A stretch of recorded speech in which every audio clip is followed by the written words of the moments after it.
ప్రజా సమస్యలపై గొంతెత్తి మాట్లాడే వారిపై సీఎం చంద్రబాబు దుర్భాషలాడుతున్నారని మాజీ మంత్రి దాడిశెట్టి రాజా అన్నారు. కాకినాడ జిల్లా తునిలో ఆయన మాట్లాడారు.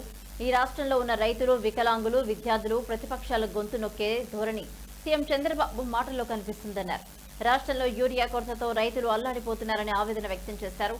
ఆధార్ కార్డులతో ఫేక్ రైతులు యూరియా బస్తాలను తీసుకుని బ్లాక్లో అమ్ముతున్నారని మండిపడ్డారు. పేదల వైద్యం పేరుతో సీఎం చంద్రబాబు కోట్లలో స్కామ్ చేస్తున్నారని ఆరోపించారు. ఆరోగ్యశ్రీ స్కామ్ నిర్వీర్యం చేయొద్దని సూచించారు. దుర్భాషలాడుతూ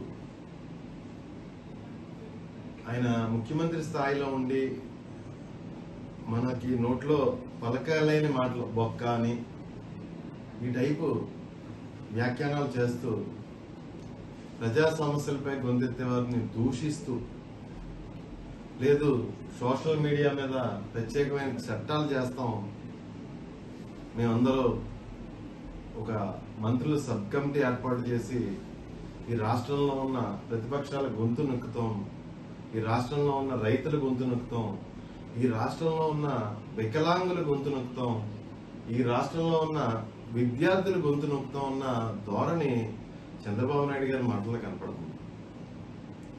ఆయన మాట్లాడుతూ ఏం మాట్లాడుతున్నారంటే వికలాంగుల్ని దొంగలతో పోలుస్తున్నారు. యూరియా కోసం మాట్లాడే రైతుల్ని కూడా వాళ్ళకి ఒక పార్టీ అంటగట్టి, లేదంటే యూరియా కోసం లైన్లో ఉన్న రైతులను కూడా వారి మంత్రులతో వీళ్ళు ఏదో బఫే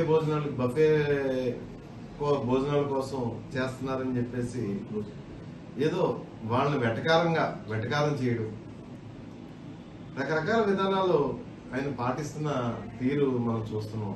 ఈరోజు రాష్ట్రంలో రైతులందరూ యూరియా దొరక్క అల్లాడిపోతున్న పరిస్థితి మరి ఈరోజు మన రాష్ట్రంలో చూస్తున్నాం. దాన్ని డైవర్ట్ చేయడం కోసం చంద్రబాబు నాయుడు గారి మాటలు దాన్ని